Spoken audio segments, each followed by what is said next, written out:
Медеу мұз айдыны кешені енді қыста ғана емес жазда да жұмыс істейді. Бұндай мүмкіндік келушілерге алғаш рет беріліп отыр.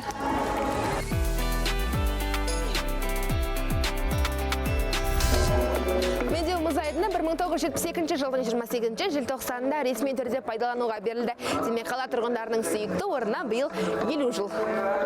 Медеудің жалпы аумағы 10.500 шаршы метрді алып жатыр. Сонымен қатар 10.500 көрермен сият әлемдегі 120-дан аса үздік спорттық рекорд Медеу мұз айдынында орнатылған. Ендігі мұнда жарқыраған жазда да рекордтар жаңарады деп сенеміз. Біз бәріне белгілі, осы жылы Медеуге 50 жыл болмақшы. 28 желтоқсан күні барлығымыз осы бүкіл қала тұрғындары Медеудің 50 жылдығын атап өтеміз. Жабық нысанның жалпы ауданы 450 шаршы метр. Көлемі үлкен болмаса да келушілер енді жазды күні де коньки тебуге мүмкіндік алады. 1 маусымнан бастап жұмысын бастаған орталық шілде айының соңына дейін жалғасады. Енді ұйымдастырушылар шіліңгір мен тамылжыған тамыз айында да келушілер көп болады деп күтіп отыр. Ұйымдастырушылар жаз мезгілінде мұзды қатыру аса күрделі екенін айтады. Ол үшін түрлі технологиямен жабдықталған мұздатқыштар орнатқан. Ролик тебетін алаң ашылған, жас балаларға және үлкендерге арналған алаң бар, бөлек-бөлек.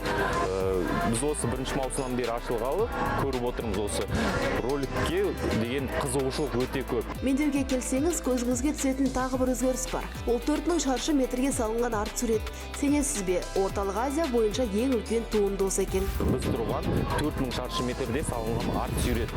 Бұл сурет негізі осы орталық Азияда ең үлкен болып табылады, 1691 метр биіктікте орналасқан. Бұны біз негізі осы Алматы қаласының жас Репас деген мүсіншілермен және осы художниктармен бірге жасалған проект болады. Артымызда тұрған бұл күн сағаттың негізгі осы күнге қарай Медеудегі сағатты дәл көрсетіп тұратын өзінің белгісі бар. Айтпақшы, мұнда тамақтану орындарының да саны артқан. Келушілер салқын су ішіп балмұздақ жейді. Демалыс орталығы үзіліссіз таңғы сағат 10:00-ден 22:00-ге дейін жұмыс істейді. Билет бағасы ересектерге 1500, ал 14 жасқа толмаған балалар үшін 1000 теңге. Конькилерді жалға алу құны өлшеміне қарай 1000 теңге мен 2000-нің аралығында.